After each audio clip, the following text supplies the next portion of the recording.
Here it is. The simple but very effective, very easy end lap joint.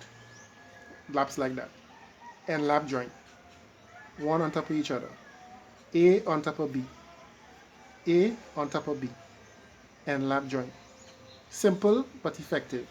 And then how do you now hold this and keep this together? You can use two dowels to hold this together at the end. So that was one, very quick, very easy. The other one now is going to be the cross lap joint, which is a cross lap joint. So I'm going to do that now.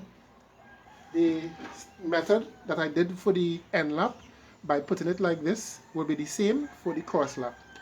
So I want it to be cross. I want it to cross just about here. Now I could put it anywhere. So it's a cross lap. So I'm gonna put it here, about here, so. All right, because I want to utilize this material as much as possible. Right. So this is where my cross lap is going to be, right there. Right. So I have my cross lap, and I draw my line.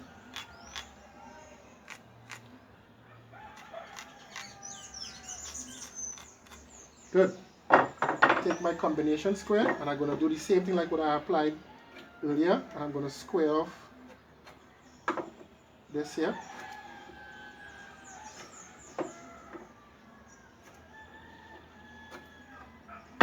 Do the same thing for the other. Okay, so I already have my marking gauge set to the half already, so I'm just going to apply that, scribe this coming back here again, and scribe it on this side. Do the same thing on this piece.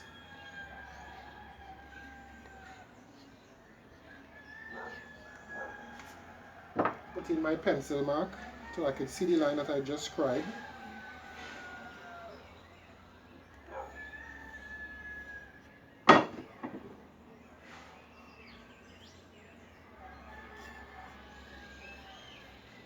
Right, so I already established that this is A and this is B. So the same thing I'm going to apply.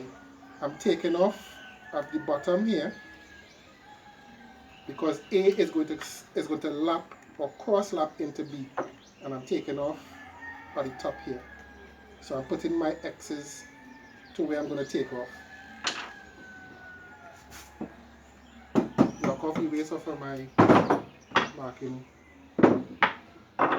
bench hook, and I'm going to start line up this end here. I'll make a series of cuts along this piece that's coming off, so that it will make it easier to chisel out those pieces, to chisel out that piece.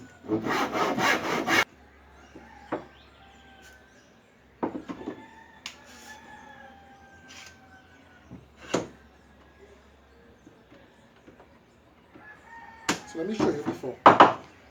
So I made a series of cuts.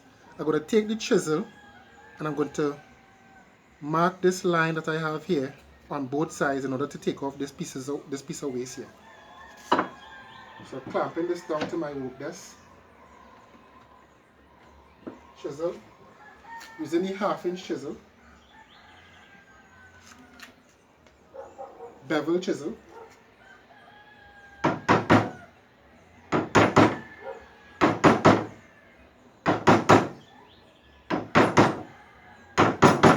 the chisel on this edge, not like this, not flat like this. I have the chisel like this and not flat like this. That's why it's called a bevel chisel. So when I dig out, I'm digging out and up like that. So as you can see, I'm just digging out and up like that.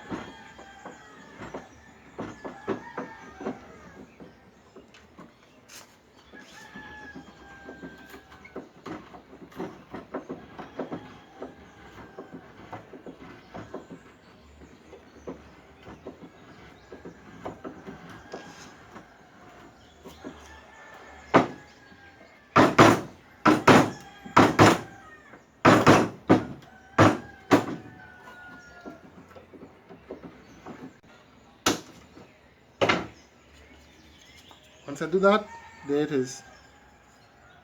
And I'm going to apply this now, the same method that I just did there, on the next piece. So stay tuned and you'll see that application, the application, and I'm going to put it together and show you.